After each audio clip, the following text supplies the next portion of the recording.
Morning. Good morning. Morning, everyone. Good morning. Lovely to be here again. I'm going to start with a question. Do you ever feel blessed? And, maybe you're not feeling it right now, and sat there having to listen to me, I can totally understand that, I will not be offended. But I hope that at least we can all think back to a time when we felt blessed. If you're on social media, it's something you often see people put a post and they'll put feeling blessed or hashtag blessed. Often that might be at the birth of a child or a wedding or some big sort of landmark occasion in our lives and we're feeling blessed. But is that what being blessed by God is all about, or is there more to it? I want to just kind of perhaps examine that just briefly this morning and share a couple of thoughts around that topic, and I want to look at a few verses in the book of Ephesians. So Ephesians chapter 1, starting at verse 3. All praise to God, the Father of our Lord Jesus Christ, who has blessed us with every spiritual blessing in the heavenly realms, because we are united with Christ. Even before he made the world, God loved us and chose us in Christ to be holy and without fault in his eyes. God decided in advance to adopt us into his own family by bringing us to himself through Jesus Christ. This is what he wanted to do, and it gave him great pleasure. So we praise God for the glorious grace he has poured out on us who belong to his dear Son. He is so rich in kindness and grace that he purchased our freedom with the blood of his Son and forgave our sins. He has showered his kindness on us, along with all wisdom and understanding. God has now revealed to us his mysterious will regarding Christ, which is to fulfill his own good plan. And this is the plan.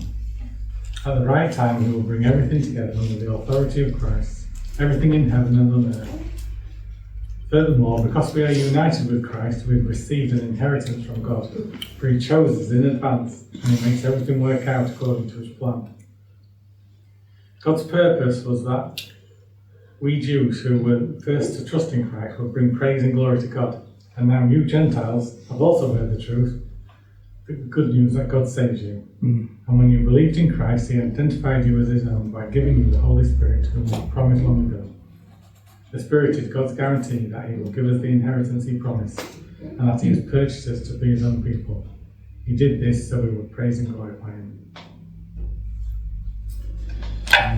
Now, as I mentioned, I think when we think about being blessed, or we claim to feel blessed, we do often associate it with things kind of here and now. Like, for example, feeling blessed because of our children, which is not always how we feel about our children. Maybe about our spouses, our partners, and our jobs, or because of our houses, or because we're on a nice holiday. And we might even thank God regularly for those blessings. A few years ago, I read it was just a brief thought on the internet. It was a post on the internet about something, and it kind of, I guess it must have struck a chord with me because I copied the text out. I've got it saved, and it's something I kind of refer back to occasionally. And I'm not sure where they got the statistics from, or maybe those statistics are out of date now a little bit, but I think the point still stands. And it kind of went like this. If you have food in your fridge, clothes on your back, a roof over your head, and a place to sleep, you are richer than 75% of the world. If you've got money in the bank, got money in your wallet and some spare change, you are among the top 8% of the world's wealthy. If you woke up this morning with more health than illness, you are more blessed than the million people who will not survive this week. If you have never experienced the danger of battle, or the agony of imprisonment or torture, if you've never experienced the horrible pangs of starvation, then you're luckier than 500 million people who are alive and suffering through those things. If you can even read this message, you are more fortunate than 3 billion people in the world who cannot read it at all. And it kind of makes you think a little bit, doesn't it? And for all those reasons, we are indeed blessed, but I guess that's not really what we're talking about this morning. Paul, the writer of Ephesians, as he writes this letter to the church there, he's sitting in jail. From a personal perspective of his situation right there, it couldn't get much worse. He's locked up, he's alone, He's abandoned. He's waiting trial. He's not writing this letter when things are all rosy and nice. He's not sat on the beach enjoying sunshine, sipping cocktails. He's locked up, cold, dark, damp prison. He's shackled. He's kind of literally writing these words whilst he's in chains. And he says, in Jesus Christ, you are blessed. If you kind of mix the two things we've read, so those thoughts from that post on the internet and the verses we've read, I think you could perhaps kind of rephrase things a little and twist it. And you could instead say, if you have no food, no clothes, no roof, and nowhere to sleep, you might be considered poor, but in Jesus Christ, you are blessed. If you've no money in the bank or your wallet and you've got no spare change, in Christ, you are blessed. If you woke up this morning with more illness than health, in Christ, you are blessed. If you are experiencing the danger of battle, the agony of imprisonment, or the pangs of starvation, in Jesus Christ, you are blessed. And Paul knows what he's talking about because he is experiencing that as he writes the words in prison. Whatever the situation, whatever our situation, Christians are unimaginably rich. If you're in Christ, then every possible blessing that God could possibly give is yours. The wealth of heaven is a personal gift given from our Father to those who have been born again. Now, I was reading from the NLT version, but in the NIV, if you look at verse 8, it actually phrases it slightly differently. It tells us that we've had the riches of God, God's grace, lavished on us. And the word lavish means to bestow something in generous or extravagant quantities. God lavishes the riches of his grace upon us. He bestows his grace on us in generous and extravagant quantities.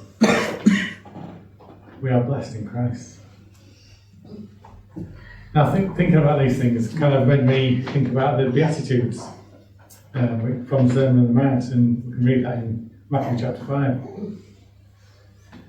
which goes, now when Jesus saw the crowds, he went up on a mountainside and sat down. His disciples came to him, and he began to teach them.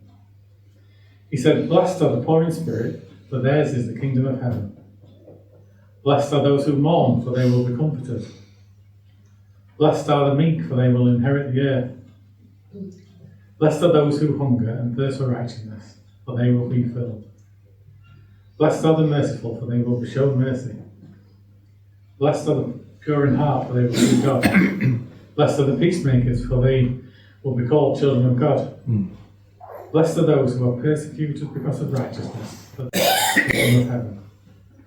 Blessed are you when people insult you, persecute you, and falsely say all kinds of evil against you because of me. Rejoice and be glad, because great is your reward in heaven. For in the same way they persecuted the prophets who were before you.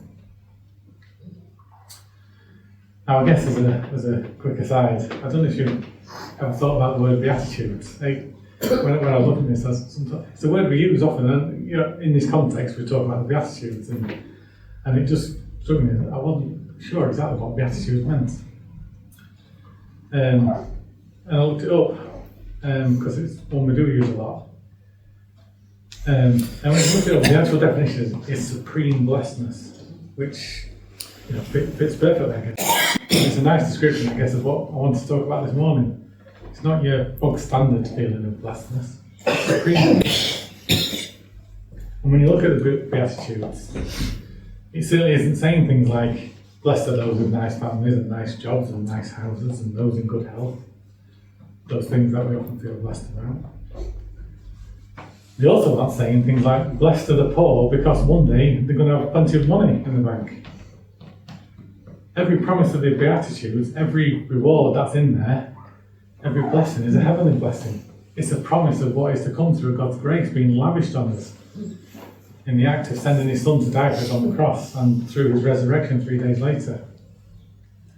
But the heavenly blessings that are available to us right now too, through the Holy Spirit that was sent to dwell in us,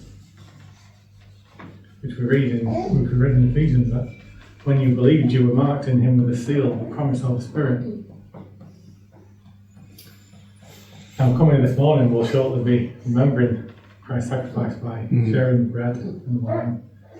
tokens of his body broken and the blood shed for us. And it's that action that we remember, that ultimate act of love and grace lavished on us, that has unlocked all these blessings, so that we can truly come here and say this morning that we are blessed in Christ.